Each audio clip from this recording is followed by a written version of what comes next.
The story begins in an abandoned construction place in the middle of the night.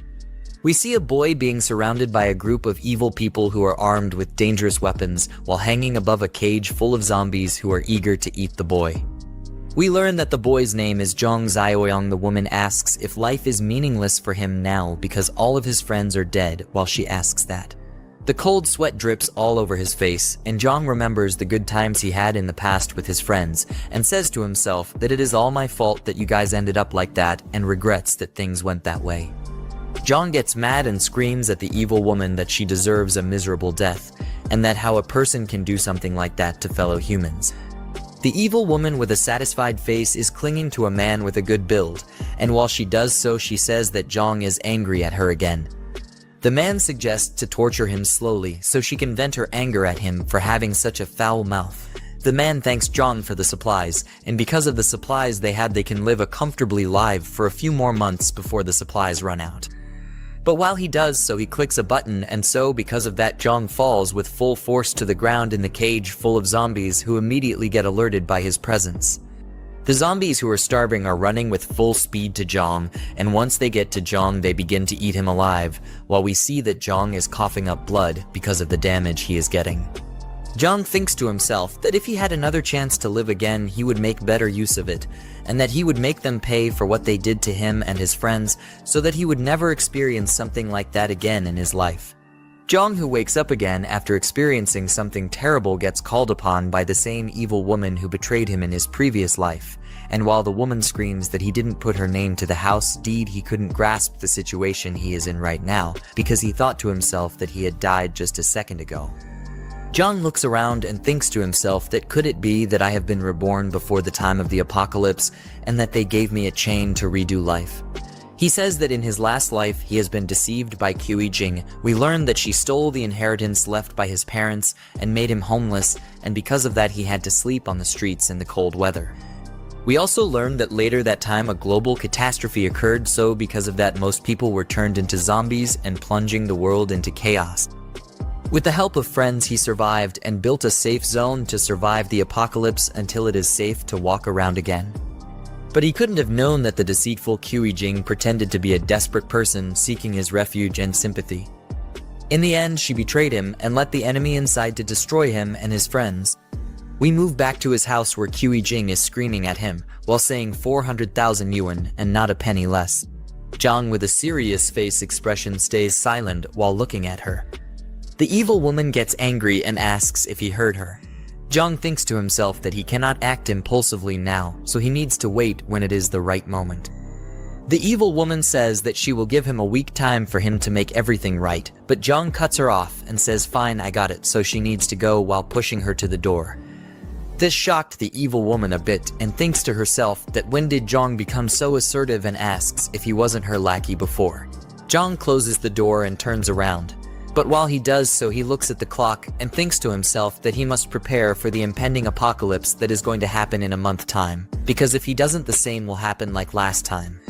Jong gets shocked, and we see a system alert saying the apocalypse system is now active. We also see several system missions saying own a piece of land to get 10 points as system rewards for completing the mission. Jong asks in a surprised tone what those points can be used for once he completes a mission, and how he will be able to use them. We learn that there is a system store displaying different types of items which can be bought with system points he earns from mission rewards. We learn that in his previous life, he saved every penny he got to save up for the evil's woman bride price, which left him malnourished. Jong picks up his phone and gets a message saying, "Are you full?" And he thinks to himself that the zombies will be everywhere in a month's time, so he should eat good food until that happens. We move to an expensive-looking building. We see nice-looking food on the table, and Jong asks to himself if this is the legendary Michelin 3-star expensive takeaway. He wonders what a 300 yuan braised pork tastes like. While he puts the food in his mouth, his face expression turns into happiness after trying it. Then he screams that the food is unbelievably delicious. We see that the neck is enjoying his food like a pig, but gets surprised to hear a message from his phone when he is just enjoying his food. We see that he is being called by the friend of the evil women. He thinks to himself if that manipulative woman cried to her friend again, and sighs at the view of the name on the phone. The friend gets angry at Jong for treating her friend like that, and says that she only wanted him to prove his love to her.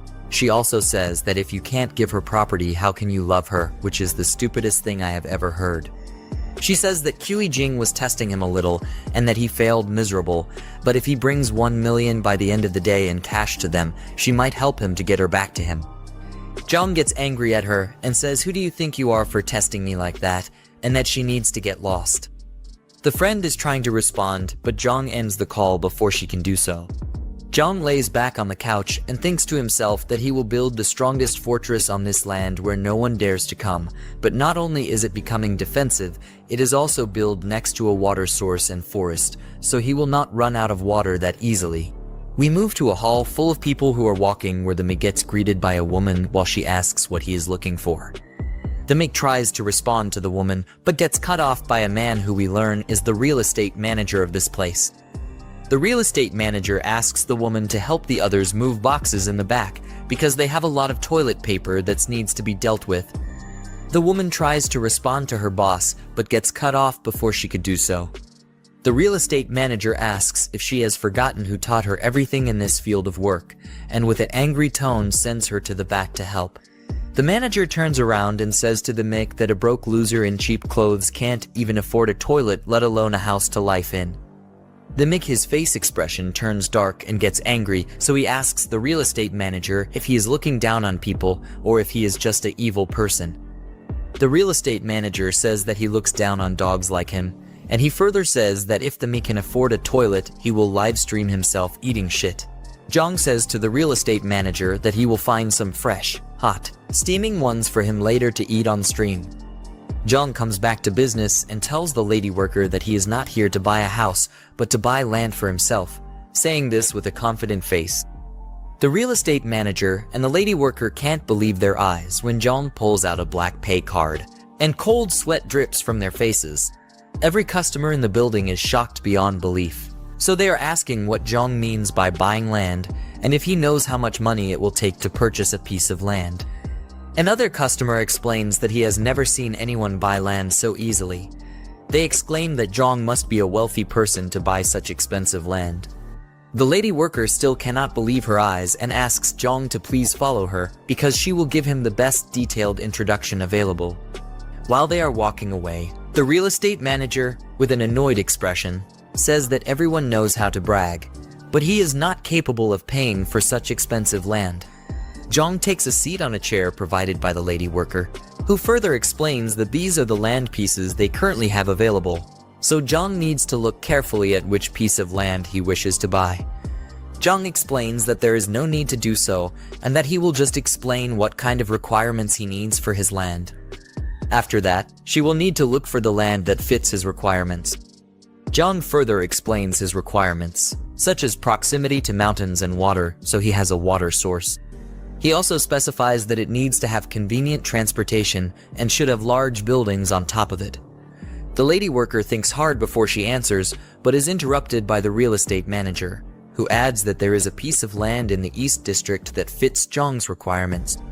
The lady worker asks in a surprised tone why he suggests the East District, as there are still unfinished factory projects there and they cannot sell such land to a client. The real estate manager becomes angry and says that this broke loser's requirements are outrageous and that he is not here to buy an expensive piece of land, but to cause trouble for them. Young is surprised to hear that there is a piece of land that fits his requirements and asks the lady worker for confirmation. She responds positively but further explains that there are still unfinished factory projects because the construction team leader ran off, and there is no one to finish the work in time. Zhang thinks to himself that it is a great location because it fits all of his requirements. He further says that if he puts up barbed wire, it will be easy to defend, and the unfinished factories will also save him a lot of money. Zhang tells the lady worker that he will take that piece of land and would like to make a contract now so he can pay right away. The lady worker takes the papers back from Zhang and says in a scared tone that they are sorry for offering something like that. However, after she hears his response, she gets a shocked expression on her face and asks Zhang if he really plans to buy land with unfinished projects. Zhang confirms that he does and says that someone is waiting to eat some fresh poop later, so they should hurry with the contract and down payment, while the real estate manager is sweating cold drops of sweat. A while later, we see the real estate manager holding a receipt and saying that it is impossible. He further says with a dumbfounded face that he really paid a $300,000 down payment and questions how someone can buy such expensive land with unfinished projects on it. Jong explains to the real estate manager, who still cannot believe his eyes, that he made the down payment and that it is up to him to perform in front of the camera, so he should at least enjoy it. Having had enough, Jong walks away, while other customers tell the real estate manager that they have turned on the live stream, so he needs to hurry up. Another customer adds that his stomach doesn't feel good, but promises that it will be fresh for him. Jong thinks to himself that he has spent all the bride money on buying that piece of land, but now he needs to figure out how to get money to stockpile supplies for himself. As Jong ponders, a fat man walks past him and wonders if that was indeed Jang. The fat man continues to his destination, but is surprised to see the real estate manager being forced to eat poop after making a deal with Jong. The real estate manager, in a state of shock, protests that he doesn't want to eat poop, but the people ignore him and keep putting the poop in his mouth. The fat man, now angry, exclaims about what the hell is happening in his absence. We then move to the evil woman, who is meticulously doing her nails. She receives a call from the fat man and answers, greeting him and asking if he remembers her. The fat man cuts her off, asking if she knew that Jong went to the real estate company to buy an expensive piece of land. The evil woman gets upset and asks how a broke loser like Jong could afford something so costly. The fat man explains that it was a $300,000 down payment, so he must have used the bride money. The evil woman becomes even more upset, fuming about how Jong could use her money, but the fat man calms her down and tells her she needs to figure out what's going on with him. The evil woman says that she will expose Jong online for using her money, and for doing so behind her back. We then return to Jong, who thinks to himself that buying supplies and building a base requires a lot of money, and he doesn't know where he can get such an amount when he's broke. Suddenly, there's a loud bang on the door, which surprises Jong. It turns out to be the evil woman with her friend. Jong asks what they are doing there, but the evil woman cuts him off, accusing him of spending her money behind her back. Jong is dumbfounded and asks what she means, but the evil woman insists that she knows everything, including how he used her bride money to buy a piece of land, and since it was her money, the land now belongs to her. Jong becomes angry and asks if she has suddenly gone crazy. He explains that he has plenty of money while slapping her with a stack of cash. As the evil woman looks on in disbelief, Jong makes it clear that he will never give her anything and asks if he's dumb for knowing that she has been having an affair with the fat man for a long time. The evil woman begins to sweat coldly, wondering how Jong found out about the affair. Her friend jumps in, saying that it's just a misunderstanding between a couple and that they need to take it easy. Jong interrupts, stating that there is no misunderstanding and that a cheating woman like her is not his girlfriend. He tells her to go back to the fat man and, irritated by her presence, slams the door in their faces. The evil woman, left outside, thinks to herself about how Jang knows about the affair since they were very discreet when booking rooms. The evil woman and her friend start to leave, but the friend stops her and asks if Jong told the truth about her affair with the fat man and why she didn't mention it before they confronted Jong. The evil woman uses the excuse that they only booked a room a few times. The friend, concerned about how everything has spiraled out of control, suggests that they should go back and come up with a plan to handle Jong. The evil woman agrees, saying that it is the only thing they can do at the moment. However, the friend thinks to herself that since the evil woman messed up with Jong, she now has a chance to claim Jong for herself. After all, they are good sisters, but she's not holding back. We then move back to the construction site where Jong has bought the land.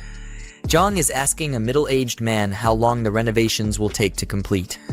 The middle-aged man, clearly perplexed, asks Jong what kind of force he has offended to require such extensive renovations. Jong explains that he doesn't need to know the details and that asking too many questions isn't helpful. He then inquires about the cost to complete the work within a month. The middle-aged man tries to explain that it's impossible to finish in a month, but is cut off by Jong, who says that if he doesn't want to do it, he'll find someone who will. The middle-aged man reluctantly agrees, but clarifies that his concern isn't the timeline, but the cost that will need to be paid. Jong asks what the price will be, and the middle-aged man explains that because the construction needs to be expedited and the work intensity will increase, the cost will need to be at least this amount. Jong, surprised, asks if $20 million is enough. The middle-aged man confirms that it is and adds that Jong needs to pay a $5 million deposit before they can start building. Jong says he will transfer the money within a week and instructs them to hurry up with the construction. The middle-aged man tries to respond, but is cut off by Jong, who adds that if the deposit isn't paid, the land will be his, so the man shouldn't worry about the payment. The middle-aged man agrees and acknowledges Jong's terms. Suddenly, the friend of the evil woman calls out to Jong. He turns around with a confused look on his face. The friend clings to Jong's arm and asks him what he is doing there. As the crazy witch's friend clings to Jong innocently, she asks him what he's doing there. Jong looks down at her in anger and remembers that she was the one who persuaded the crazy woman to swindle him out of his family's property in his past life. He swore to pay her back twice the misery he suffered, with his face still filled with rage. The friend, on the other hand, was still asking what he was doing there while trying to act like a good girl. She asked him if this was the land he bought and complimented the scenery, calling it a very nice place. She then asked if he planned to build there, while desperately squeezing her melons against his arms. Jong pushed her away and told her that whatever he was building had nothing to do with her. The girl was completely shocked at his actions. She didn't think a pathetic loser would have the mind to push away a hot chick like her.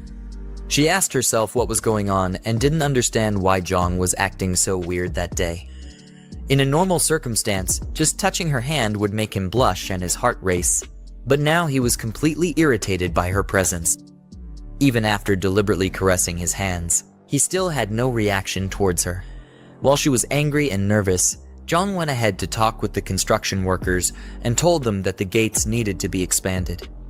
The crazy girl's friend called out to him, but he just ignored her like a piece of garbage. Since he had broken up with Kiwi Juing, the friend didn't want to miss the opportunity to take Jong for herself. She saw it as a golden opportunity for the land to be hers. She gritted her teeth and clutched her hand in desperation as she thought about how to make things work in her favor. Back at Jong's home, he sat down on his couch with the documents of his newly bought land laid out on the table. He said that he had pledged the house to the bank, but it only got him $3 million, which wasn't nearly enough for the first phase of the construction. He needed to figure out how to get more money into his broke pockets. With a serious look on his face, he thought that since the apocalypse was coming soon, it wouldn't matter if he sold the house multiple times, and then concluded that he would do just that. Suddenly, he heard loud bangs at his door and a voice yelling at him to open it. As he walked to open the door, he said the voice belonged to his downstairs neighbor, Grandpa Lai. The old, rickety man was a nuisance who had some money, and he owned the first and second floors of the building where Jian lived.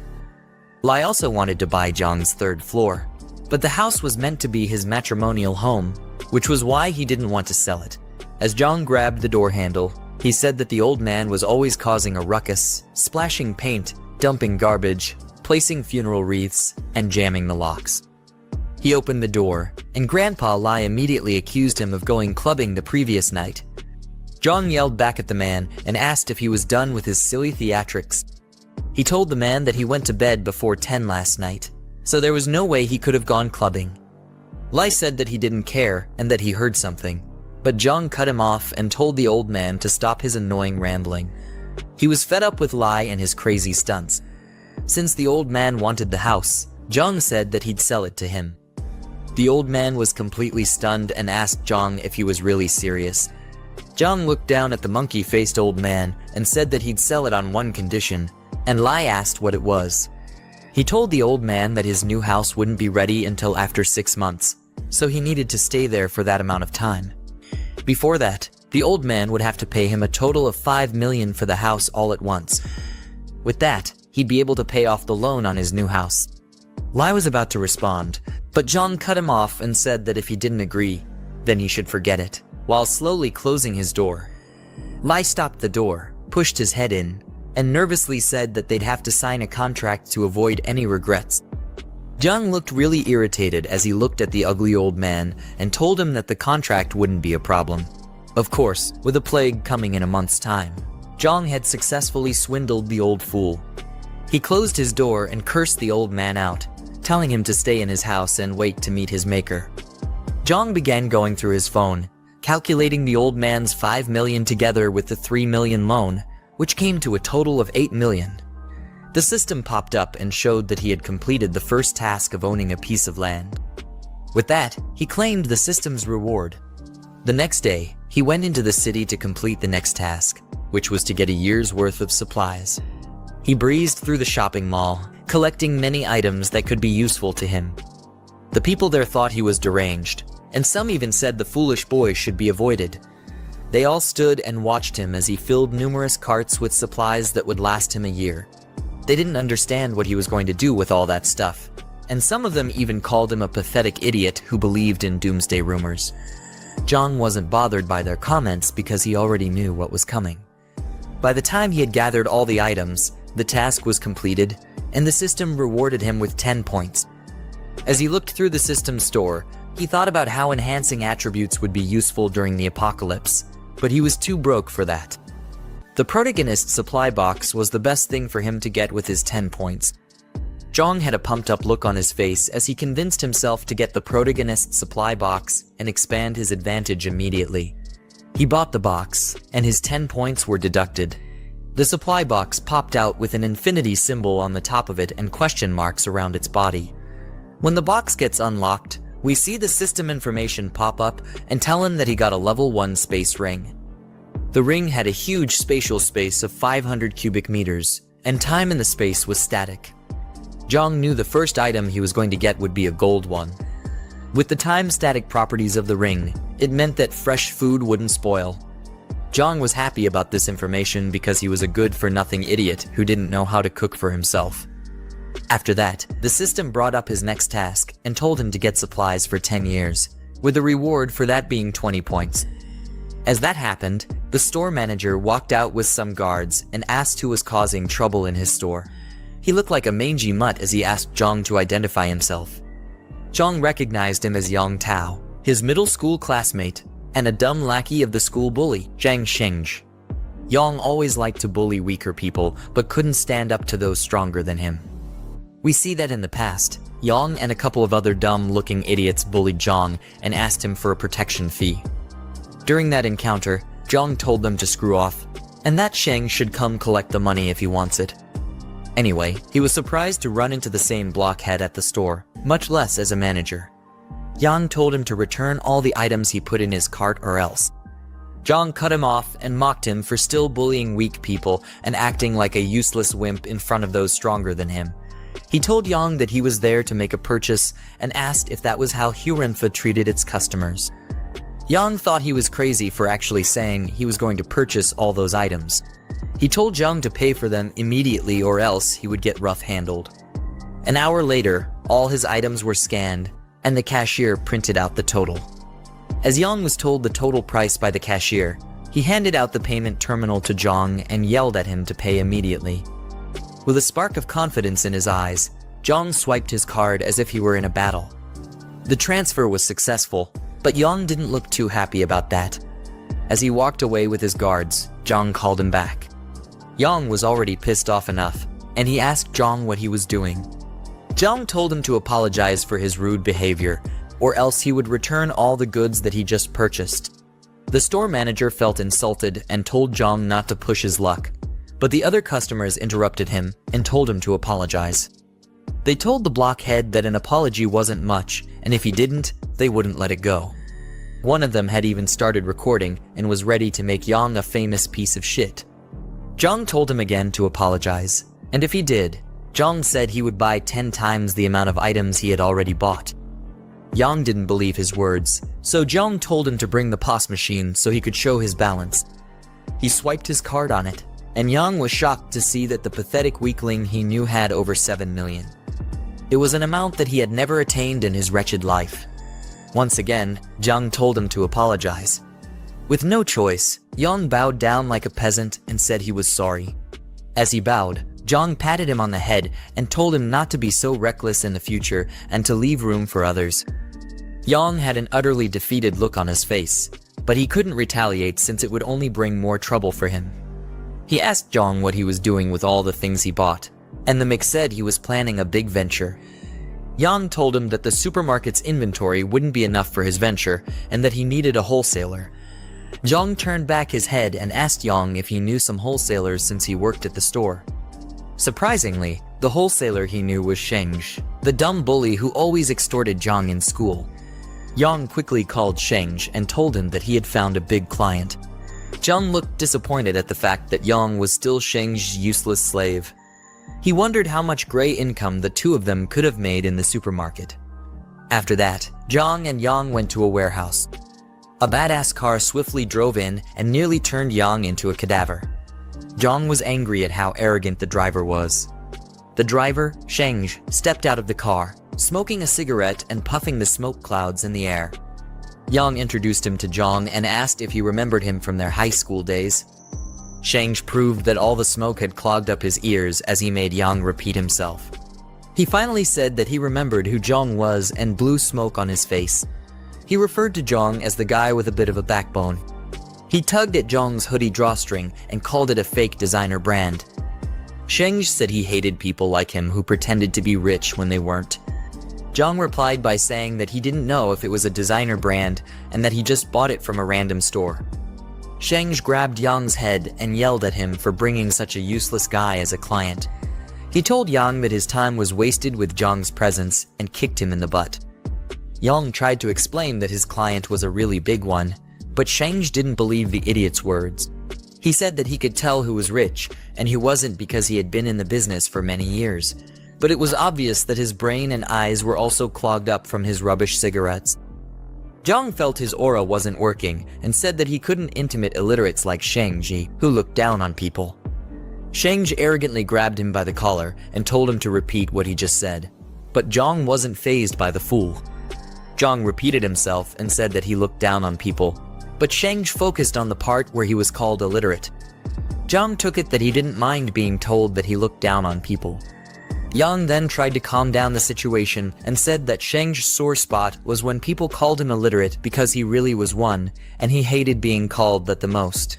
Sheng kicked him to the side like a trash can and told him to shut up since he could talk so well. Then he threatened Zhang by saying that he wouldn't leave there standing if he didn't buy a truckload of goods. Zhang whipped out his phone and told the dumb bully to stop tugging on his collar and show him the account he was going to pay to. Seconds later, he wired $1 million to Sheng, who was surprised to see such an amount of money. He looked completely baffled as he read the transfer details on his phone. Zhang let him know that there was no other reason for him to be there. He said he was going to buy $5 million worth of goods. Then he told Sheng to load up the truck with the rest, and he would pay the balance when the goods were ready. Sheng asked him what kind of goods he wanted, and he replied, saying it was rice, salt, and basically anything that was edible or drinkable. He wanted it all. Then Sheng, with a sly smile on his face, told Zhang to follow him. Unknown to Zhang, Sheng planned to give him a batch of food that was nearly expired. They went into the warehouse, where it was filled with barrels and crates of different kinds of supplies. Sheng offered to give him a 10% discount if he took the whole batch. He was going to stoop to any level to get the goods off his hands. Zhang told him it would depend on the quality of the goods as he walked towards the crates. He got to one of the crates, picked up a brown bag, and began to analyze the item. Looking closely at it, he told Shizheng that everything was nearly expired, except for the outermost layer. Zhang called him a shrewd man for trying to set him up like that. Sheng was surprised that he was able to figure it out. Caught between a rock and a hard place, he then offered Zhang a 50% discount. Zhang told him that there was no need because he was only using the $5 million to buy the best quality goods. He then said that he had other plans for the expired goods, and Sheng wondered what this crazy guy was talking about. Zhang was going to take the nearly expired goods at the 50% discount, but the payment would arrive a month later. Sheng asked what would happen if the goods expired, and he didn't get his payment. But Zhang assured him that he would mortgage his house to him if that happened. Sheng was still curious as to why someone would buy that many nearly expired goods. He asked Zhang what his channel was, to which Zhang replied that the channel was himself. Zhang told him that even expired goods would be worth a fortune in a few days, as he tapped Sheng's shoulder. A cold sweat ran down Sheng's face, and he looked like he had already shit on himself. With a shaky voice, he asked Zhang what he meant. But Zhang told him to stop asking questions and just deliver the goods, and that he would send him the address later. Zhang suddenly got a call, and the voice over the phone asked if he was selling his second-hand house. As he left to take the call, he told Sheng that he had other matters to attend to and that he should take care of the food. He then walked out of the warehouse. Yang, who had been a complete nuisance, asked Sheng if he had scammed him.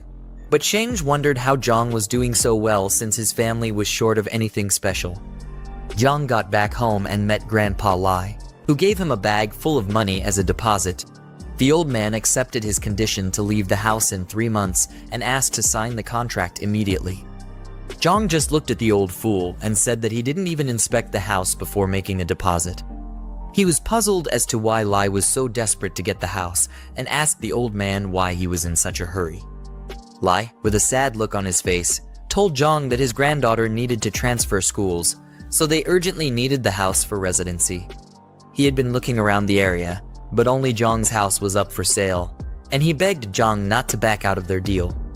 Zhang called out the silly man's honesty and asked if he wasn't afraid that he would raise the price after hearing what he just said.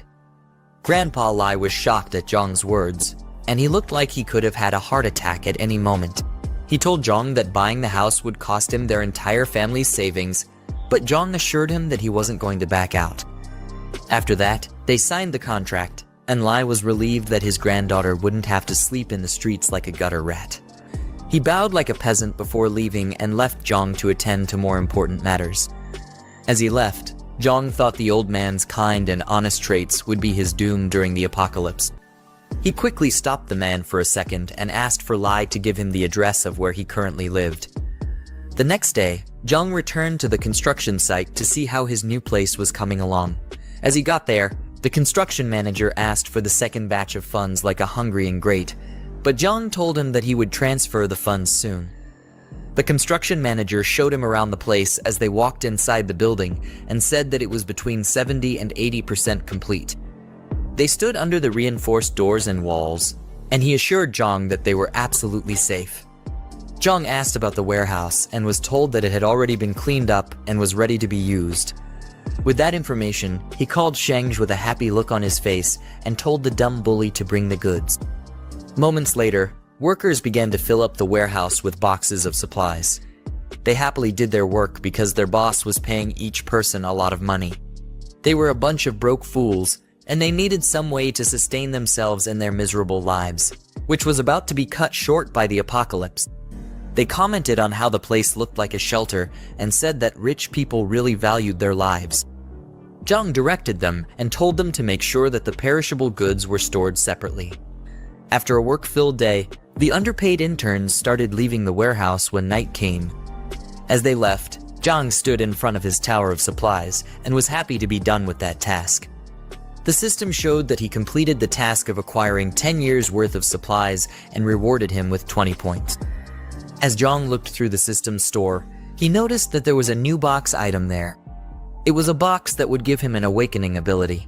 Zhang was happy at the fact that he would be able to gain abilities before the dawn of the apocalypse since he was a good-for-nothing weakling. He quickly purchased the box, and it gave him the ability known as the Mind's Eye. It would help to detect if another party was hostile or had harmful intentions. Zhang said that it was one of the most useful abilities in the early days of the apocalypse. He would easily be able to tell friends from foe and deal with them accordingly. After that, the system popped his next mission, which was to arm himself. Zhang had a mischievous look on his face as he said that was what he had in mind. It was nighttime at the market, and all sorts of vendors and customers could be seen prancing about, looking for the next best rare item to purchase. For a bunch of fools who were clueless about the apocalypse, everyone there seemed to be eager to get something important. Zhang walked through the streets of the market as he listened to the idle chatter of everyone around. Customers were trying to determine if items were real or fake, and the vendors were tired of dealing with annoying idiots. They all had stern looks on their faces, as if they were all trying not to be intimidated. Zhang's attention was caught by someone who was trying to haggle like a thief. The customer wanted an item for $300, but the vendor couldn't believe the sheer stupidity and asked who did business like that. When he turned back, he saw that the idiotic customer was none other than Lai Shuxing. The fat piece of shit was trying to bring the price of an item from 2,000 to 300. He threatened to leave if the vendor wasn't going to sell it to him at that price. The vendor, trying his best not to punch the idiotic fool in the throat, was trying to calm things down so that they could come to an agreeable price. Eventually, he agreed to sell it to Shuxing at that ridiculous price, just to get him to stop yelling. One of the random people on the streets looked at the vendor as if he were a complete noob who had no spine to stand his ground. Zhong was curious as to why Shuxing was buying fake bracelets on the black market. For someone who likes to brag a lot, Shuxing was nothing but a cheapskate and a silly one at that. He called his crazy ex-girlfriend, Qiui Jing, a fool for falling for a scam. The way he stared at Shuxing showed that he was irritated by the guy's presence. He went back to looking for more items and saw a display of fine swords and machetes. Each blade looked like it could take anyone's head off with ease, but it wasn't just him who stared at the blades with such intent. There were other people passing by who seemed to like slicing and dicing things. Zhong smiled and was happy that he found what he was looking for. He met with the vendor and began examining the blades. With the way he held one of the blades, you'd think this nincompoop actually had experience as a swordsman. Zhong asked the vendor if he had any hard stuff there, and by hard stuff, I'm pretty sure he wasn't talking about their sausages. Anyway, the vendor didn't want to waste time with a loser like Zhong, so he showed the knife sharpener to him and told him to get to work if he wanted something hard. The vendor said that he could also buy a baton if he was too lazy to sharpen the blade himself. Zhong, with a mean look on his face, still insisted that it wasn't hard enough and he needed something harder. Yeah, this whole conversation was getting really sus. The vendor felt annoyed by Zhong's words and questioned if he was there to cause trouble. He had a camouflage jacket on, which gave the impression that he was a veteran who was skilled in taking care of wastes like Zhong. His facial expression changed when he suddenly got a credit alert on his phone. Zhong had transferred a substantial amount of money to the vendor, and this calmed him down. The vendor was shocked to see how much an ugly kid sent to him, and he couldn't believe it. Zhong, with a happy expression, showed that it was he who transferred the money and told the vendor to pipe down. He was serious about getting something hard to satisfy himself. You know what I mean? After that, the vendor told his assistant, Xiaoxiang, to watch the stall, while he directed Zhong to somewhere private where he could get the hard stuff he'd been craving. He said that talking outside was inconvenient and pointed the way to Zhong. Rather than a warehouse, they went to what looked like a casual person's home. I guess he was serious about giving Zhong that hard stuff. I'm just joking. When they got inside the building, the vendor showed him different kinds of homemade guns enough to at least kill chickens, and they were quite cheap too. The ammo and gunpowder were also cheap, but Zhong said it still wasn't good enough for him. At this point, the vendor thought Zhong was just an annoying crackhead. The look on his face said he was tired of dealing with such an annoying customer. He then showed Zhong a replica revolver, and its performance was almost the same as an active-duty handgun. Regardless, it was still stupidly cheap. It was obvious he was trying to sell cheap stuff and keep a huge amount of change for himself. Zhong was furious as he looked down on the vendor and told him that it still wasn't acceptable. He had paid the vendor a lot of money, so all this cheap stuff only got him irritated and upset. He told the vendor that the 200,000 that was sent was just a prepayment. The vendor thought this sick kid had lost his mind, but Zhong, with a stone look on his face, said he was buying weapons worth 2 million. What kind of apocalypse could this loser possibly be preparing for? The vendor had to ask what he did for a living because no normal person would come to purchase that much heavy weaponry. He was probably scared for his meager life as well and didn't want to get on Zhong's bad side. Zhong basically threw his question aside, saying that it was his subordinates who usually handled trivial matters and the vendor didn't need to ask many questions. Seeing how serious Zhong was, the vendor went to lock the doors and close the windows to make sure no one could see or hear them. Luckily, Zhong didn't get defiled after that. The vendor told him that he had come to the right person. He whispered to Zhang that he would give him an address and also told him to write a list.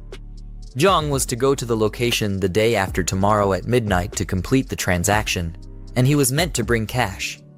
As he left the building, he heard the fat fool, Shuxing, calling his name. Just the sound of the idiot's voice made Zhong look like he was going to throw up. Shuxing was surprised to see him on the black market and said that must be why he had been spending lavishly recently.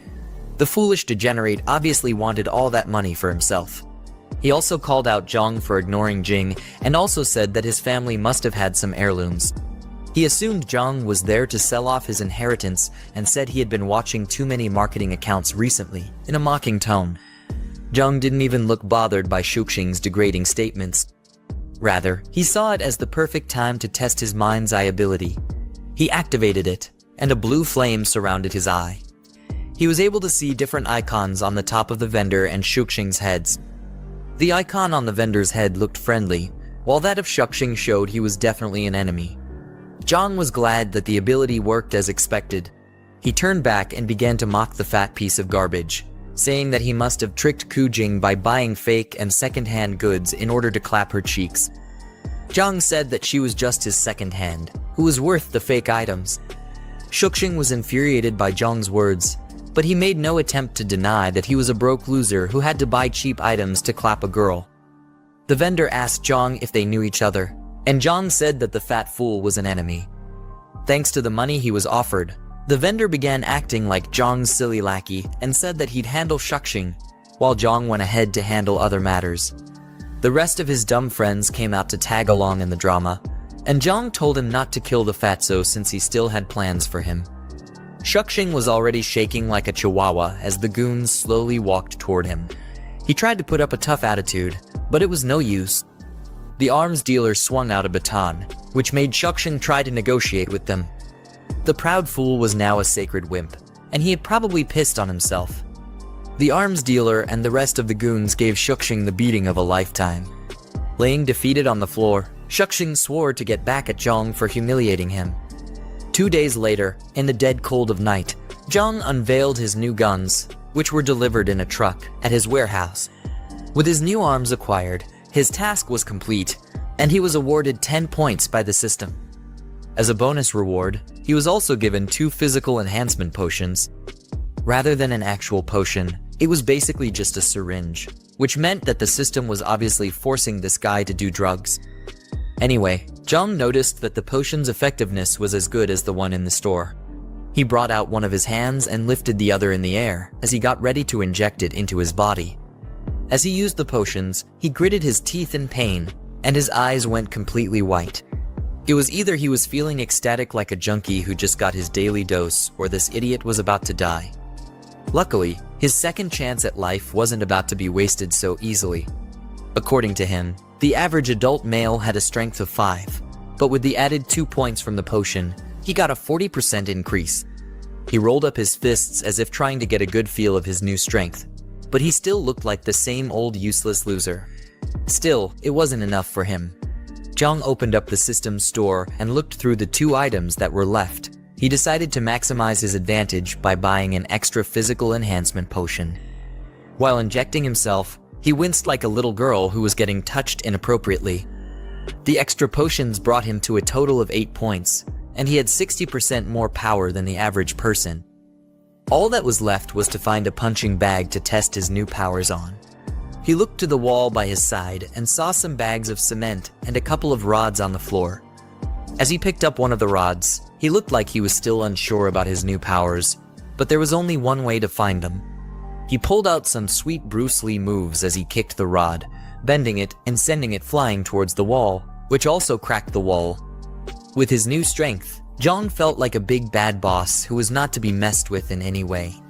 He was sure that he would be able to easily handle early-stage zombies when they showed up.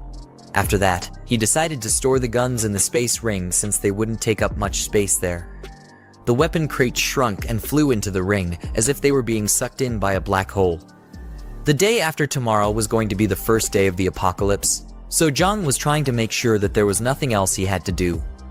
Flashing through his mind was the memory of Grandpa Lai, telling him about his granddaughter and how they needed his house for residency. Zhang felt stupid that he couldn't completely ignore the old man's unfortunate situation, even after suffering at the hands of human treachery. He decided to send the man some essential supplies for the apocalypse, but it was up to the old fool to survive or become a tombstone. Zhang said it was going to be his repayment to the old man for funding his apocalypse plan. The next day, a black car pulled into what looked like an abandoned neighborhood. Jung stepped out of the car and said that whoever was going to look for this filthy slum definitely needed some kind of GPS. He had to walk all the way to the top floor where Grandpa Lai was staying so that he could deliver the supplies. From the looks of it, the old man was a broke fool, and Jung said he had a screw loose in his head for living in such a cheap place. Before knocking on the door, he remembered to take out the supplies from the space ring first, so he wouldn't have to get into a long explanation with the old man. After setting out all the boxes, he knocked on the door, and Lai crawled with his rickety legs to open it. As he opened the door, he already started saying that he would pay his rent by next Monday, but he had no idea who he was talking to at first. It was obvious that there were barely any working brain cells left in the man's head. Seconds later, his eyes sparked open, and he recognized that the person in front of him was Jong. He was even more surprised to see the huge number of boxes that surrounded Jong. It's as if his eyes finally started working well, and he asked Jong what all the boxes were for. Jong said he'd explain later and asked the man to help move all the boxes into his home. They had to be discreet about it so that the nosy neighbors wouldn't think they were doing something illegal. Jong ended up doing most of the moving because the old man was an incompetent piece of garbage. Lai wished he was like the young folk because of how much stamina they had. He said young folk like Jong could move so much stuff in one go without being out of breath. But I'm pretty sure moving just one box nearly sent him 6 feet under. When they were done, check the room and the door to make sure it was sturdy enough. While he was still looking around, he told Lai to listen well to what he was about to say. The old man's eyes and memory were barely working well. He was definitely expecting too much if thought that Lai's ears would be working normally. Jong told Lai that he should use the supplies wisely and that they would last him for half a year. Then a picture caught his attention, while the old man was telling Jong to keep the supplies in his room because they would be moving in soon. Jong didn't even pay any attention to the old man's words. He had given him the supplies, so if the old man wanted to continue being a fool, Jong wasn't going to be bothered. The photo that caught his attention showed Grandpa Lai and a very beautiful, brown-haired young lady. He immediately recognized the pretty girl as Shanshan, probably one of the girls he had clapped in his previous life. Jong didn't think she'd be the crazy old man's granddaughter.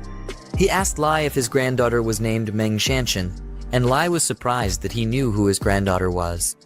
He asked Jong how he knew, considering that he had never mentioned her name to him before. Jong's face suddenly turned very cold and serious as he asked Lai where Shanshan was. Now that his hot chick was in the picture, he couldn't possibly abandon her and her grandfather. Lai told him that she was still studying back in their hometown, but once they were able to move into Jong's house, she would come around. In a flashback, we see Jong and Shanshan sitting together, while she puts her head down and cries like an annoying brat. She complained about being the one who caused trouble for her grandfather. Jong had a sad look on his face as the scenes flashed through his mind. He remembered that in his past life, Shanshan said her grandfather risked his life to rescue her from the captured high school. The old man was able to save her, but he met his maker afterward. With that in mind, Jong swore to make it up to her so the same events wouldn't be repeated. He was determined to survive and make babies with her this time around. He told Grandpa Lai that he couldn't move houses anymore. Lai had a shocked expression and probably thought that Jong had completely lost his mind. He thought Jong was going to change his mind and begged the boy to reconsider his decision. But Jong told him that the world was going to fall into ruin the next day and humans were going to be plunged into a cesspit of suffering. The house and his granddaughter's school status weren't going to matter in the face of all this. The old man was confused by Jong's words. He had a perplexed look on his face, thinking that Jong was probably the one with dead brain cells. Either that or the boy was mentally disturbed. Jong told him to guide them to the school where Shanshan was so that they could pick her up, and he would have a new place arranged for them. The only expression that ran through Lai's face was confusion and fear. He told Jong that he sounded like a deranged idiot, and that he had no idea what Jong was talking about. This wasn't making things easy for Jong. He needed to look for a way to explain things to the stupid old man, but he was too old to understand anything, and they were running out of time. He had a very worried expression on his face as he thought about how to handle this. He began to explain the concept of hunger to the old man, something the broke fool should have been quite experienced with. Zhang explained how miserable and terrible the people in the famine era would be. Grandpa Lai didn't understand how such a tragedy could befall those in such a peaceful and prosperous world. He didn't believe such a thing would be possible in their time. With no other choice, Zhang pulled out his ring and sucked all the supplies back into the spatial dimension.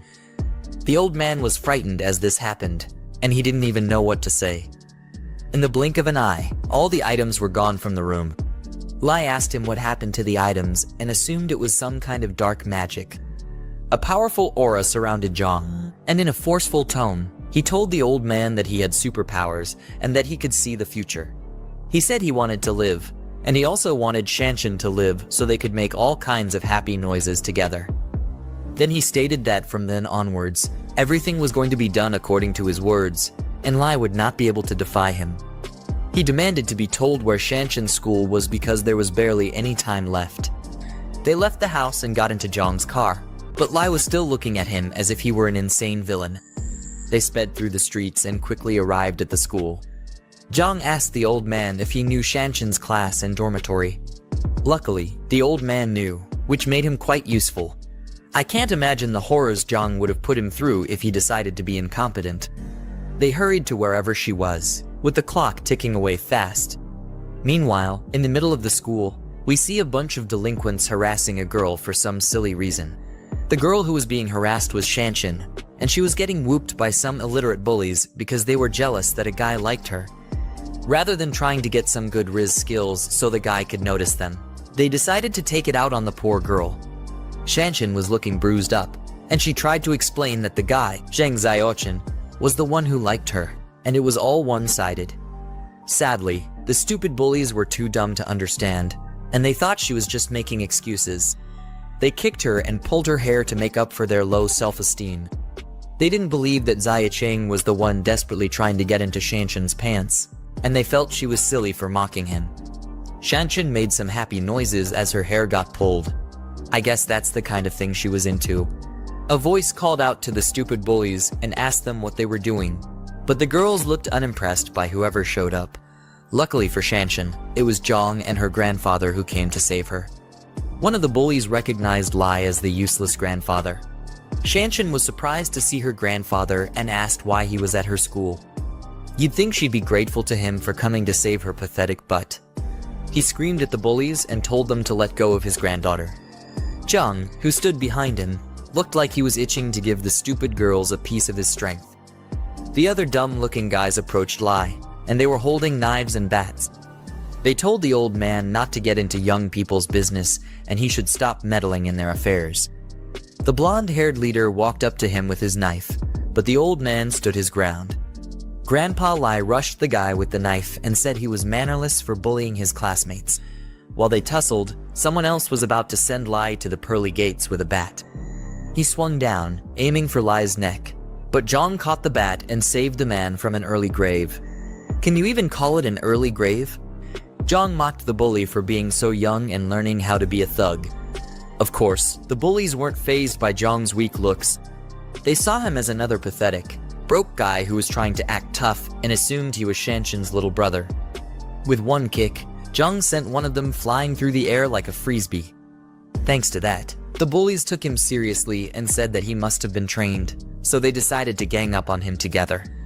Their silly tactics didn't rattle Zhang, as he kept a serious look on his face. The idiotic bullies had no idea what they were in for. After circling around him, the one with the bat rushed and swung his weapon, but Zhang quickly ducked to avoid the attack. Thanks to his enhanced strength, his reflexes were off the charts as well. He grabbed the idiot by the collar and tossed him to the ground with one hand. That one quickly got his lights knocked out as his head slammed into the ground. The last one rushed Zhang with his dagger. Zhang weaved through the attack and kicked the fool to the ground, nearly sending him 6 feet under. After he was done dealing with them, the girls started shaking in fear and asked him what he was going to do with them. They thought they were about to get defiled, but their milk jugs just weren't Zhang's type. He slowly walked towards them and started smacking them around the place. He slapped one of them, and she couldn't believe that he would raise his hands on a woman, but to Zhang, she wasn't a woman.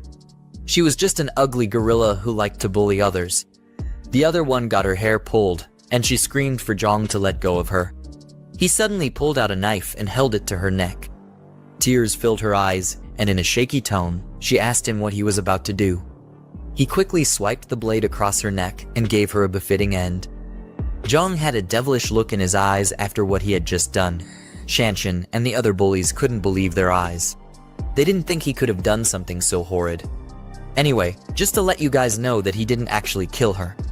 Yeah, I got you with that one. The girl knelt on the ground and cried out because Jong had cut her hair. Any more cuts, and she would have been looking like a bald freak. To her, it was the worst possible fate she could have imagined. She yelled out in a thundering rage at Jong, cursing him out and saying that she wouldn't forgive him for daring to cut her hair. Jong looked down at the fool as if he were her god and told her that long hair would only drag her down. She didn't understand his words, and she was too angry to comprehend anything at the time. He told her that she would understand in a few days and that short hair might actually save her life. Just like that, he killed all hair-pulling fantasies she probably wanted to satisfy in her miserable life. With the girls dealt with, he called Shanshan and her grandfather and said that they were leaving. Shanshan was confused and asked where they were going. Moments later, they got into the car and left. In the car, Shanshan was shocked to hear that she wouldn't be going to school anymore. Her grandfather explained that there was going to be a huge famine soon, and because of that, there was no need for her to sit and listen to boring lectures anymore. They had to do their best to survive. While Shanshan was trying to understand Lai's crazy words, Jong had a sly smirk on his face as he drove. He was most likely happy that he had secured someone he could feed his chocolate to, and he couldn't get the fantasies out of his head. On the other hand, Shanshan told Lai that he shouldn't be listening to scam calls because she thought the old man had completely lost his mind. Considering his age, she wouldn't be wrong. She argued with him and asked how much he got scammed for, and Lai tried to explain that he was telling the truth. While the two continued arguing, Jong was just happy to have Shanshan and promised himself to protect her this time around. Then he butted into their conversation and told Shanshan that he was the one who informed her grandfather about the famine and it wasn't a scam. She was just surprised that the idiot could actually talk. Then she nervously asked who he was. Jong introduced himself and told her that she could call him Brother Yang. Shanshan then thanked him for dealing with the bully, Sun Y, and teaching her silly bunch of stupid lackeys a lesson. Jong told her not to worry about the fools because they barely had many days left in their useless lives. Shanshan was confused and asked what he meant, and if there was really going to be a famine. Then Jong told her that he used the concept of famine to explain the situation to Lai's deteriorating brain. Shanshan was glad to hear that because she was sure that there couldn't be a famine in such peaceful times. But he burst her bubble by saying that it was the apocalypse that was actually coming. Now, she was even more nervous as she exclaimed the word apocalypse in confusion. Jong claimed that the time was right and told her to check her for short videos and the news. He said if nothing unexpected happens, she should start seeing signs of the situation. Shanshan quickly picked up her phone and came across the news of someone with rabies who was biting others like a mad dog. From her phone, you could see some officers trying to hold down the despicable zombie-like person as he struggled to break free. More news came up about a strange smog, and they highlighted that it had a strange smell. Kinda like Jong, considering that the piece of garbage hasn't showered since the beginning of this book. More screams could be heard from Shanshan's phone as people complained about getting bit by others.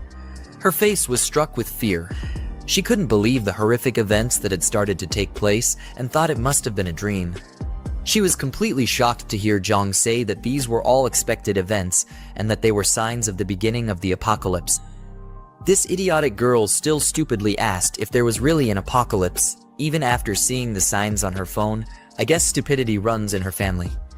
The next day was going to be the first day of the apocalypse, and the toxic smog would cover several provinces, including Province B. The unknown toxic smog was going to affect all living creatures, and chaos would be slowly unleashed in the world. Slowly, a significant portion of humans would be turned into repulsive, brain-dead zombies, and everything would fall into ruin. People would try to run for their meager lives, but their efforts would be completely useless. Eventually, the zombies would catch up to them and turn them into a McDonald's Happy Meal, eventually turning the innocents into filthy zombies as well. Jong said that Shanshan should obviously know what zombies were. She obviously did, But the whole story was still too unbelievable for her. Being popped out of school to being told about an apocalypse was the last thing she expected in her life. While they were stuck in a traffic jam, Jong told her that she would believe everything in the coming weeks. By then, she would cling onto his sausage like a desperate ex-girlfriend because he would be her only saving grace.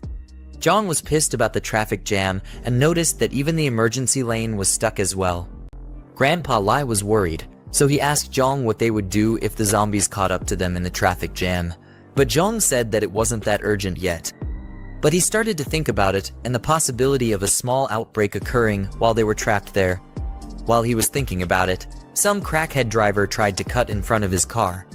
Jong blocked him but suddenly slammed the brakes, nearly sending the old man and Shanshan flying through the windshield. Jong was angry that the reckless driver was trying to cut into the emergency lane without a turn signal. He wasn't going to let the idiot get away with such tomfoolery, so he started driving like Vin Diesel in the Fast and Furious movies. The car kept trying to cut into the lane, but Jong wasn't about that life. The stupid driver pulled up beside him and started yelling and cursing him out, but Jong ignored the foolish ingrate. Lai tried to advise Jong to let it go because the idiot looked like a rich and powerful person, but Jong was ready for the worst. If the driver eventually wanted to step out and cause trouble, he was ready to beat him to a pulp. The traffic was over, and the cars finally started moving after being stuck for almost an hour. Shanshan noticed the reckless driver from before was still trying to cut in front of them, and she told Jong to watch out for the fool. At this point, Jong was enraged, and he was ready to send the idiot to the deepest depths of hell. The two of them got into a crazy road rage, and Lai begged Jong not to stoop to such a foolish level. With the apocalypse already approaching, Jong wasn't bothered about traffic rules anymore. He said that there was no need to be lenient with a stupid, reckless driver. He eventually broke free, causing the driver to nearly crash by the side of the road. The ugly fool got out of his car, cursed him out, and called the police, telling them to find the plate number of Jong's car. He was probably another spoiled rich brat who loved to spend daddy's money recklessly. He swore to get back at Jong and teach him not to mess with certain people. At nighttime, Jong got back to his new safe house. As they stepped out of the car, Grandpa Lai and Shanshan were amazed at how massive the place was. Shanshan even said the place was a bit too much. It definitely won't be when she and Jong finally get down and dirty. Jong told them to get some rest because the following days were going to be a whole lot tougher. The next morning, Jong was standing in front of his huge window while sipping a hot cup of coffee. Shanshan stepped out of her room, yawning and stretching, while stating that it had been so long she slept so well. She finally didn't have to wake up like she was at a boot camp and get ready for morning classes. Jong looked glad that she was able to rest well. I guess he couldn't satisfy his urges yet since her grandfather was still with them. He then asked to go with him so they could check out the fortress together. You'd think they'd finally have some alone time, but Lai the Great Fool just had to tag along. As they took a tour of the place, Jong told them that the walls were made of reinforced concrete and the remote-controlled gate was also made of pure steel. The only way to break through was with heavy weapons, so neither zombies nor regular humans could easily get in. He reminded them that without his permission, no other person was allowed into the fortress except the three of them. Shanshan asked whether they were going to let survivors who made it to the fortress just die like a bunch of wastes. He ignored her question and told her to follow him like a lost puppy. He explained how people's true intentions would be unpredictable during the apocalypse. Being too kind would get them swindled, and humanity's dark side would fully show itself when the events begin to unfold. They walked to the back of the building and came to a place he called the buffer zone. They were shocked at how huge the place was. We could see some lined up crates and a small building that was to serve as a shelter. Jong told them that if survivors came while he was away, the buffer zone could provide them with temporary shelter, but they would not be allowed into the fortress until he returned. Next up, he said he would take them to the food storage, which was the most important thing in an apocalypse. If they weren't able to find food, Jong and Shanshan might have to start eating themselves, not in the way your dirty mind was thinking about. He said he'd show them the areas of food that would be distributed sparingly. As he led them into the food warehouse, he suddenly stopped to look back at them. He activated his mind's eye ability to make sure that Lai and Shanshan were truly on his side. The two of them looked confused because they didn't understand what he was doing. Jiang saw two happy emojis at the top of their heads and figured it was a sign of trust. It was his first time seeing it, which meant that the old man and his granddaughter completely trusted him with their lives. Jiang brought out a weapon crate from his ring and told them that weapons were the most important thing during an apocalypse. Isn't it supposed to be food? Anyway, he told them to make sure to keep it under their control and not let it fall into enemy hands. The two of them were shocked as they picked up a shotgun and a crossbow. It was as if they had slowly started realizing how serious things were. Lai, with a stupidly dumb look on his face, agreed to keep the weapons under control. With that done, the system popped up and showed Jiang that he had completed the task, which was to reunite with Shanshan. It then told him to find and rescue his former companion, Zhang Kai. Jiang was shocked to see that the system was trying to bring him and his comrades back together. As they stood by a huge glass window, he saw a huge arrow pointing him in the direction of where Kai was. It proved to be very helpful because he was really worried about how to find his comrades. While he ran out, he told Shanshan and Lai to remember everything he had told them and not to violate his instructions. Shanshan asked where he was rushing out to, and he said to recruit more people to strengthen their team. Somewhere in the city, at a KTV building, a group of ugly-looking guys were enjoying a karaoke session, and their table was filled with a crazy number of drinks. Two of the guys stepped out to go to the restroom. The fatso had to guide his gray-haired friend, who was probably too drunk to walk straight. He told his friend to eat slowly and not to choke. I hope it's not what I'm thinking. The gray-haired dude then told his fat friend that he would pack something for him to take back. It's definitely looking too suspicious between these two. When they were done with whatever the hell they were doing to each other in the restroom, they started heading back to meet up with the rest. The gray-haired guy mistakenly bumped into a girl who was walking with her man. He apologized, but the stupid man, feeling like it was a good time to show off his foolishness, kicked him and told him to watch where he was going. The gray-haired dude flew through the place, and his friend, who had never spent a single day in the gym, came to check if he was okay. We find out that his name is Zhang Kai, the companion who Jiang was looking for. Zhang Kai's friend yelled at the stupid man for hitting his friend just for a simple mistake. The man felt insulted that a fat piece of garbage was talking back at him and said that it was rare to meet someone who dared to try such. He grabbed the fatso by the collar and jacked him up. While Zhang Kai tried to apologize for the misunderstanding, he begged the guy not to hit his friend. Some loser who worked there stepped out of the restroom and saw the commotion that was going on. He was barely recovering from an upset stomach, and he caught a cold. He tried to calm down the fight, but the man just felt even more disrespected. He was really trying hard to show off to a girl that he had probably never banged. He told the worker that his boss wouldn't dare try to grab his clothes, but here he is doing the unthinkable. The unfortunate underpaid worker told Kai and his friend to leave while he dealt with the man. The man told the worker to call his boss and questioned how they had the audacity to disrespect him. He even threatened to throw the karaoke bar out of business. Kai and his friends ran like little wimps back to their companions, who asked them if they were chased by a dog. Kai explained that they bumped into a drunk fool when they left the restroom, and the man wanted to mess them up. Luckily, they got saved by the waiter. If not, they would have gotten really bruised up. One of the guys got angry that the fatso didn't fight back, saying that their mechanical engineering class had never backed down from a fight. It was obvious that he was the idiotic musclehead of the group, and he was always ready for a fight. He said he'd make a call to gather more of their brothers to take care of the thug. The brother with a white jacket looked at him like the dude had completely gone bonkers. Zhang Kai told him to stop showing off because they were graduating in less than a year, and the last thing they needed was more trouble on their hands. He told them to enjoy the music and keep dancing. Sadly for them, the thug walked into the place with more of his retarded lackeys and the waiter, who looked like he was barely conscious. Zhang Kai and his crew were shocked to see the pitiful state of the waiter. The idiotic thug pointed towards them and told his goons to teach them a lesson. Zhang Kai and his friends got rounded up, and they were made to kneel with their hands behind their heads. The waiter, on the other hand, was seriously shaking from the pain he was in. The stupid musclehead demanded to make a call, but instead got a bottle smashed on his head for speaking when he wasn't allowed to. He started bleeding from his head, and Zhang Kai screamed his name, Chen Chong. All this was just because a foolish thug wanted to show off to an ugly girl who looked like a troll. Meanwhile, Jong arrived at the karaoke bar, but was completely clueless as to what was going on inside. The butlers at the door ushered him into the venue as he said that the world was ending and his friend still had the mind to sing. While the music was going on and the lights of the club were still spinning, Chong was bleeding from his head like a waterfall after one of the thugs smashed his head with a glass bottle. The thug still held the broken bottle as if he were prepared for another round, while Zhang Kai called out to his bleeding friend. The foolish guy who was doing all these theatrics for his ugly girlfriend asked her if she was feeling better after seeing him display the traits of a deranged idiot.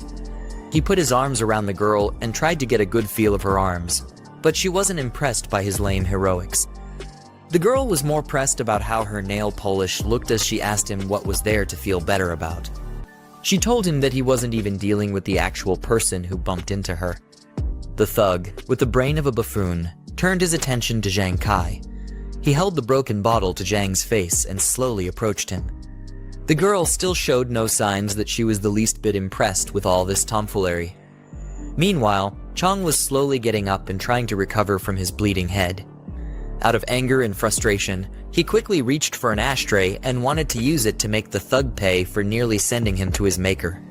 He tried to smash it on the guy's head, but the other goons held him back. One of the brain-dead thugs called him a little punk and mocked him for being foolish enough to try and fight back, given his unfortunate circumstances. Chong struggled to break free, but it was no use because he was too much of a weakling to them.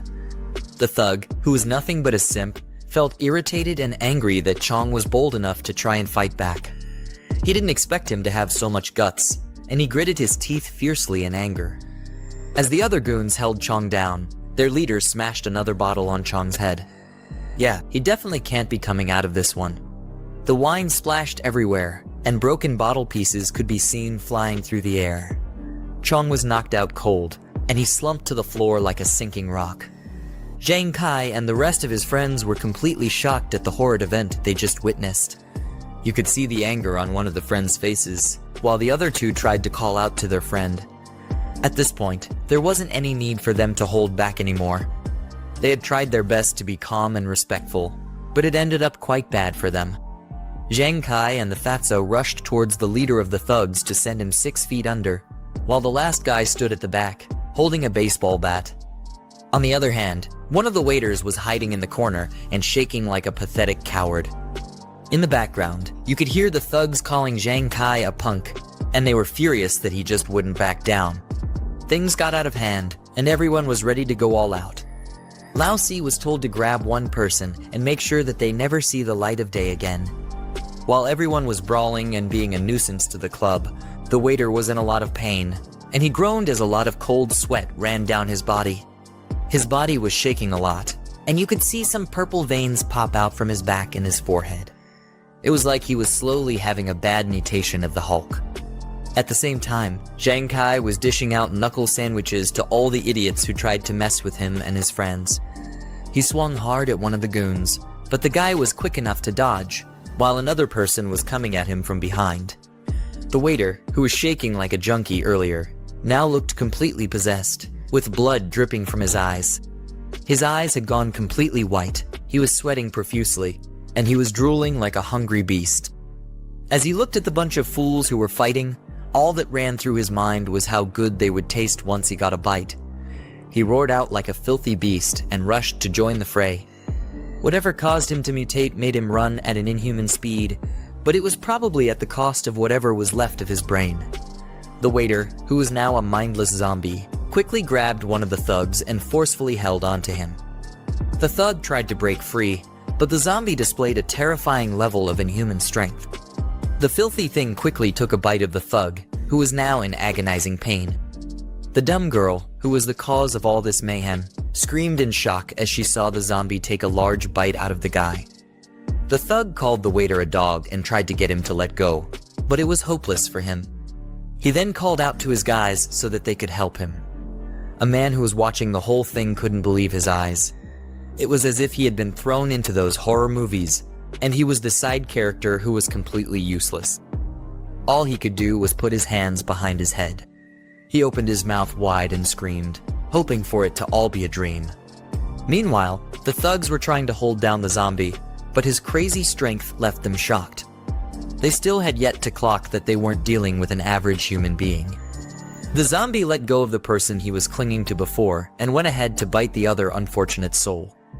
The guy called him a good-for-nothing and was surprised to see that he was really acting like a deranged dog.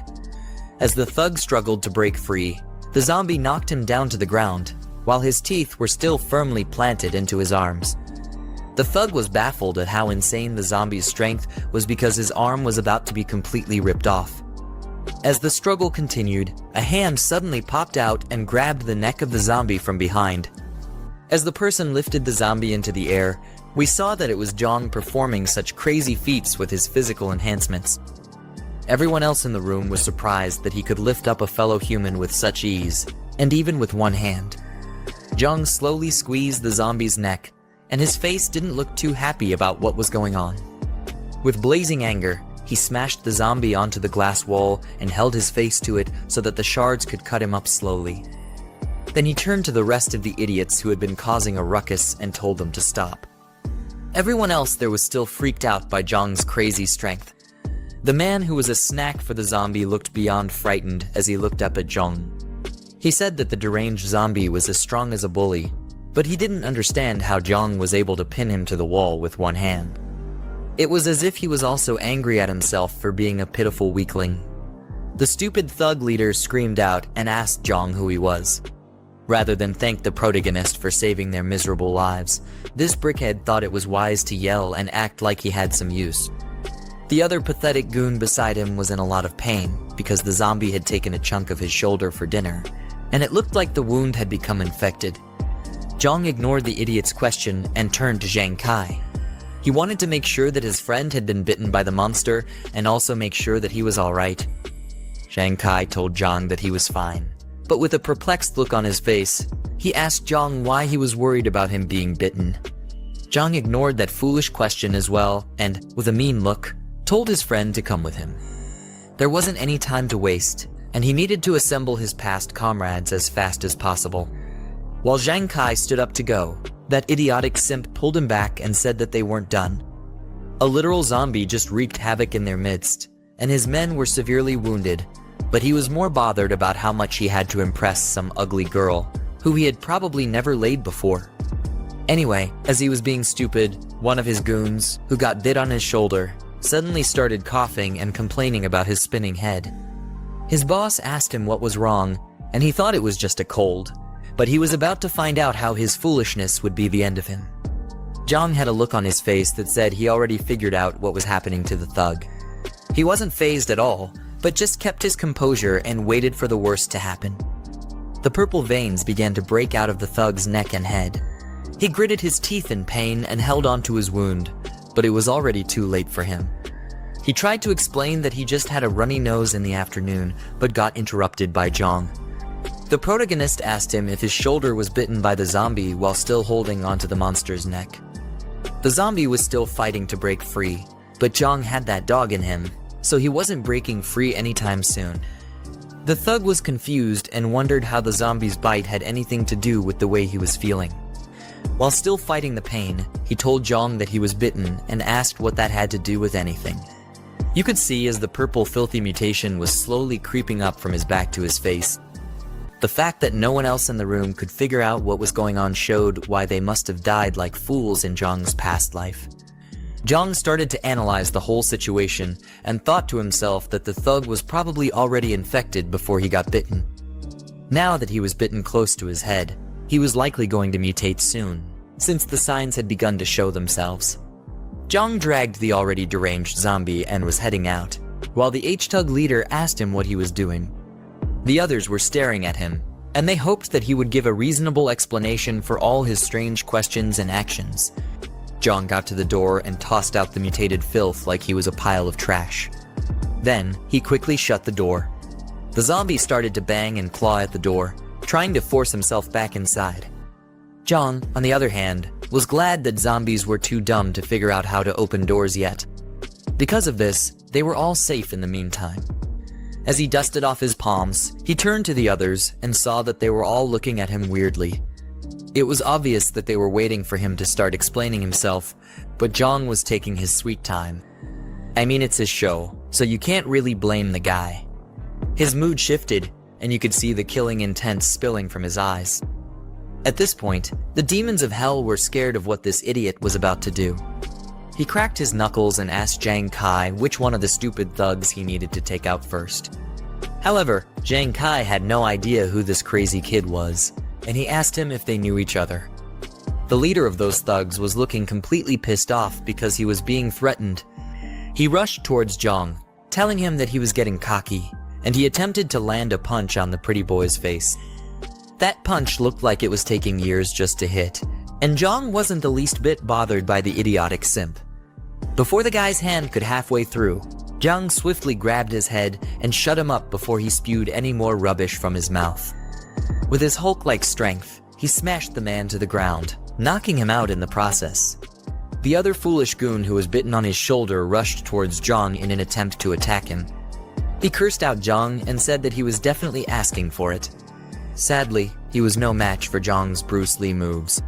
Jong gave him a hefty punch to the nose. Now the idiot's nose wasn't only runny but bleeding as well. Jong barely used his true power, but he was able to send the guy falling straight to the ground. As the guy got knocked to the ground, Jong maintained his fighting stance like he was a character in a fighting game. Meanwhile, the goon was knocked out cold and was foaming at his mouth. His partner rushed to his side and asked why he was acting so pathetic after just one punch. His body began to shake and wiggle, which showed that the mutation had begun, but his partner had no idea what was about to go down. On the other hand, Jong was feeling like the next best thing since sliced bread, as he asked if there was anyone else who wasn't convinced and wanted to get a taste of his fists. He said that they were welcome to try. After everything, he told Jang Kai to take his friend and wait for him outside the private room. Jang Kai wiped his chin and proceeded to do as he was ordered. He and the fatso slowly lifted Chong and carried the pathetic guy out of the room. The thug leader and his goons attempted to leave as well. His lackeys carried the injured one and helped him to the door. As they got to the door, Jong told them to hold it, and he blocked their way. The leader stupidly asked him what he was doing, and the girl, who the leader was trying so much to clap her cheeks, was shocked as well when Jong stopped them. Jong told him that all the drinks must have gone to his head and made him forget his own name. He told the man that he almost got his brother killed, but the leader only looked more irritated and scared at the same time.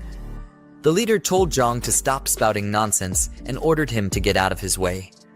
Jong was fed up with the buffoon's arrogance, and he pushed him back. His eyes were blank, making it look like he had gone into feral mode.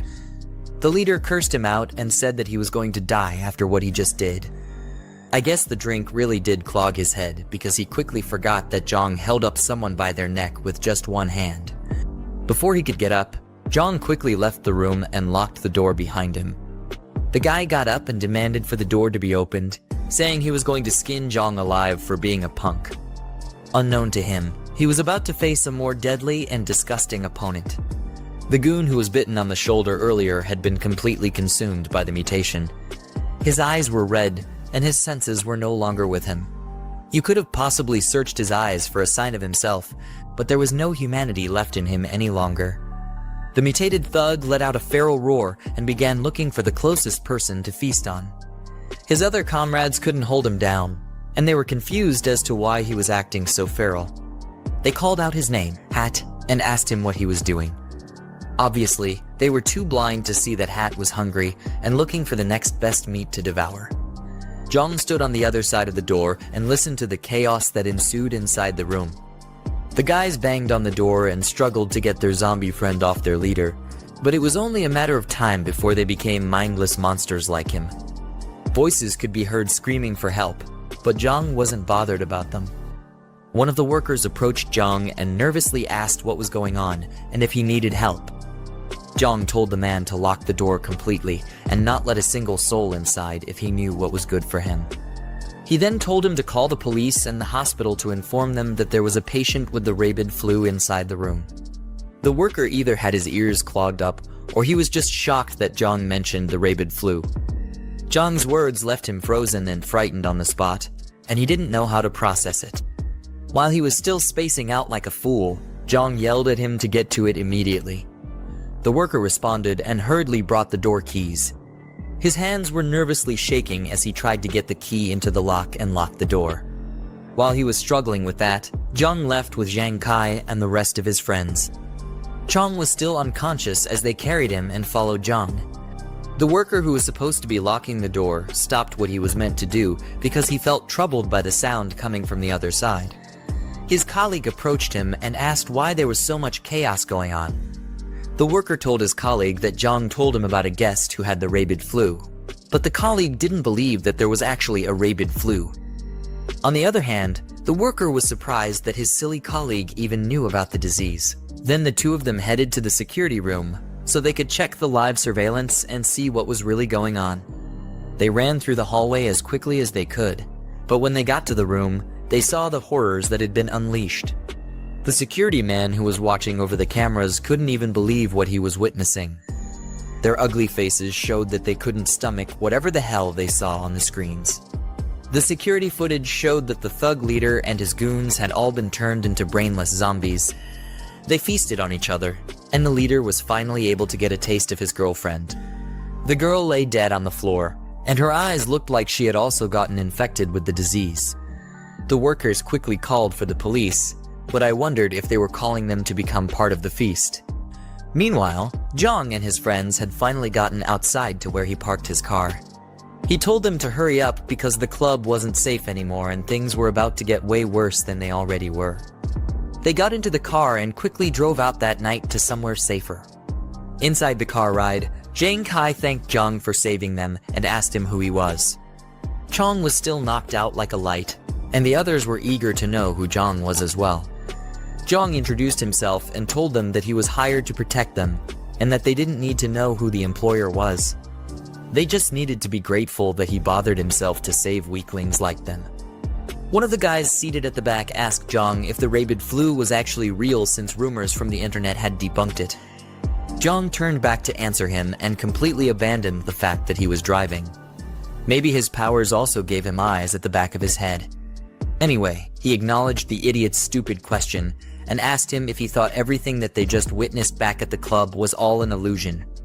The second-hand Choji realized he was telling the truth and nervously asked if there was any cure for the said flu.